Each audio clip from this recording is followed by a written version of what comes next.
Okay, let's all just take a step back and let's critically look at this chapter real quick, okay? What did this chapter do? There was a lot of dialogue, and a lot of talking, and a lot of flashbacks, but what did this chapter serve? It meant to show that Kaguya had a lot more to do with the entire timeline of Naruto's manga. Now here's the thing, okay?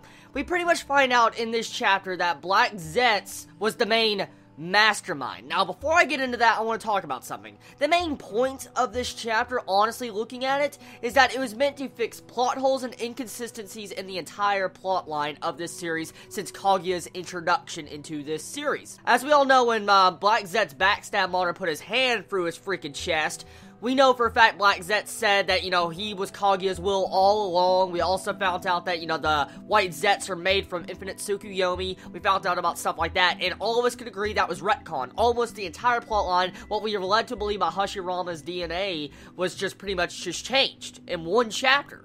All that stuff.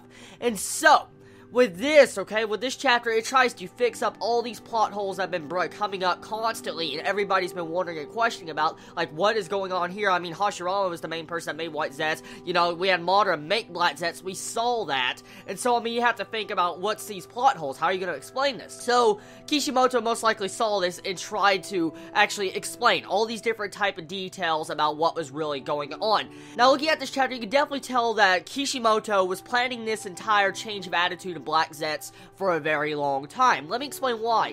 Now, recently, I remember watching about a couple weeks back, someone brought up that, there's someone standing above a cliff over the entire battle of Hashirama and Madara. And there was someone up there that Hashirama saw that one day at the end of the fight, but nobody ever said nothing.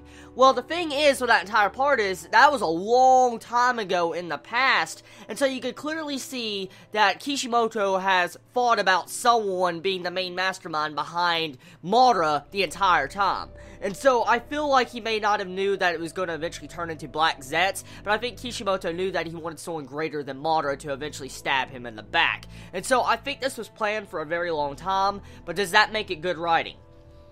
I want to say no. Let me explain why, okay? What have we seen since the Pain arc? Let's look at this and talk about exactly what we have seen transpire since the Pain arc. Nagato.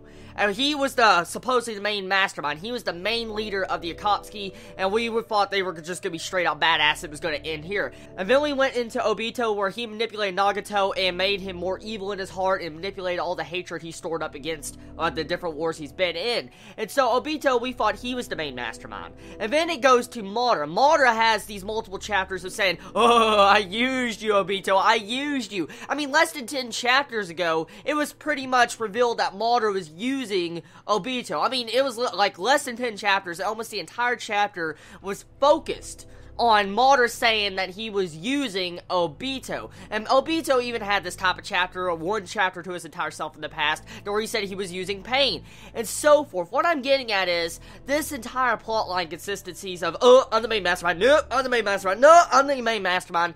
It's just going back and forth to the next person. Now, I'm not gonna judge Kishimoto and say he hasn't planned this for a very long time, but as a plot perspective, it's getting very old and cliche, because we have seen this a lot. We've seen it from Pain, Obito, now Madara. Now we have Black Zetsu has done this for Kaguya's will the entire time and got to this point. And so, really, this chapter was just making Madara out to be fodder. Yeah, a straight out fodder person. I mean, he was weak. That's pretty much what we're getting at. Black Zetsu is stronger than Madara. That is pretty much what this chapter said, because he was manipulating Madara the entire time and made Madara think that he was the main mastermind.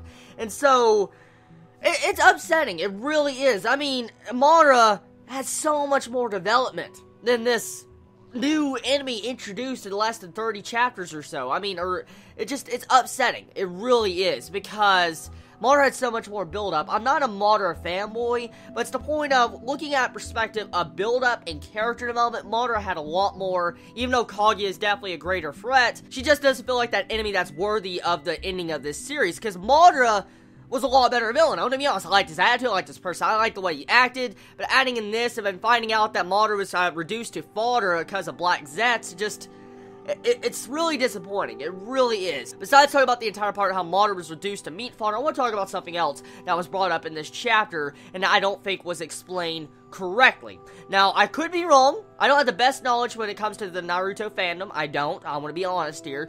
But Izanagi was activated from Madara after his time of death, which is okay. We've seen this used before. Okay, this ability, as we all know, can manipulate reality and reverse things and make it to whatever the owner wants it to be. So Madara wished himself to be back. Okay, here's the thing now. Madara can manipulate reality with that, and he was fine, and he lost his eye in the process. Now, here's the thing. He lost an eye, but he didn't have his Rinnegan at that time. He didn't. Now, let's look at this, okay? How did Madara get his Rinnegan when one of his eyes were already blind? I mean, can you activate Rinnegan without having one eye working? I mean, is that possible? That's not really explained. I mean, some people are probably going to the fact that most likely Madara stole someone's eye, but that doesn't change the fact that Madara needed his original eyes to have Rinnegan. So, right there, it just throws it off. Like, okay, what is this? How did Madara use Izanagi out of nowhere? And at the same time, even though he used it, I mean, it does not explain exactly, like, how do you get his eye back? How is it working?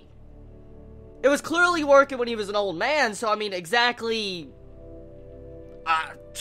okay, so maybe I don't understand something, or maybe I missed something, but there's clearly something wrong there, because, I mean, Madara had one eye blind, but now he had Rinnegan after that entire moment, so there's something else we're missing here in this entire plotline.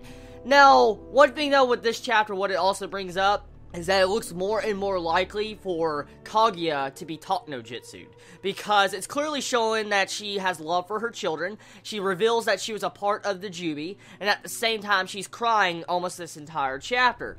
So what it shows is Kaguya eventually is going to break down and look at Naruto and Sasuke as kind of like her children, and she's probably going to let them either seal her, or she's going to be taught no jutsu. That's exactly the way I see this going now, because I mean, Madara couldn't be taught no jutsu. He was the type of character that just could not be taught no jutsu, and that's why Kishimoto had to get rid of him, because he was just impossible to get rid of, because you cannot just talk him out of letting his own self be defeated. And so, Kaguya seems to be that type of person I think is eventually just going to be taught no jutsu, like Obito, Pain, all these other villains we've seen in the past that, you know, were supposedly the main manipulator behind the scenes.